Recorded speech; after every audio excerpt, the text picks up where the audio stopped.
The ANC is still the largest party in South Africa today. That is why, comrades, with that 40%, we will deepen transformation. We will pass laws that will deepen transformation. Bella Act, NHI, Expropriation Act, and employment equity, and so on and so on and so on. So those who are in court to challenge the laws of transformation, they must gear themselves for a long overhaul, because we are not about to stop. Hey everyone, welcome back to the channel.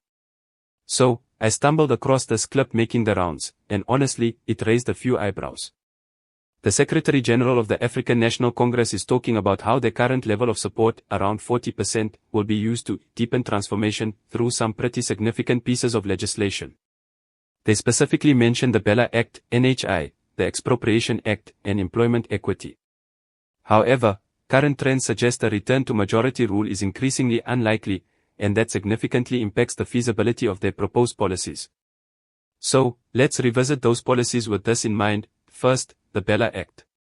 Even with a diminished majority, pushing through such a contentious amendment could face significant opposition, potentially leading to lengthy legal battles and limited practical implementation.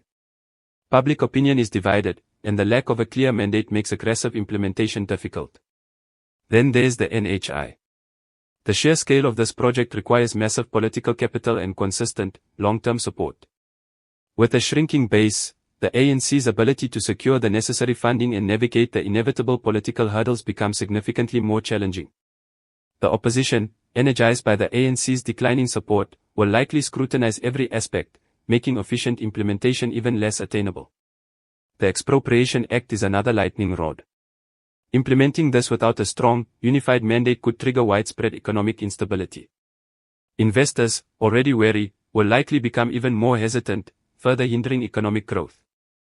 With a weakened political position, the ANC's ability to manage the fallout becomes significantly compromised. And finally, employment equity. While the principle remains relevant, implementing it effectively requires broad societal buy-in. With a fractured political landscape, achieving consensus becomes harder. The ANC's declining support suggests a loss of trust among certain demographics, making it more difficult to implement policies that require widespread cooperation. Why is a majority return unlikely? Several factors are at play. Firstly, voter apathy is on the rise, especially among younger demographics who are increasingly disillusioned with the ANC. Secondly, the emergence of strong opposition parties has fragmented the political landscape, eroding the ANC's traditional support base. Thirdly, persistent issues like corruption, unemployment, and service delivery failures have severely damaged the ANC's credibility. Essentially, the ANC's ability to push through these transformative policies is directly tied to its political strength, which is currently waning. The speaker's confident assertions don't reflect the complex reality of a fragmented political landscape, where consensus building and compromise are becoming increasingly necessary. The days of unilateral policy implementation are likely over. The ANC, like any other party, will need to navigate a more collaborative, and often more contentious, political environment.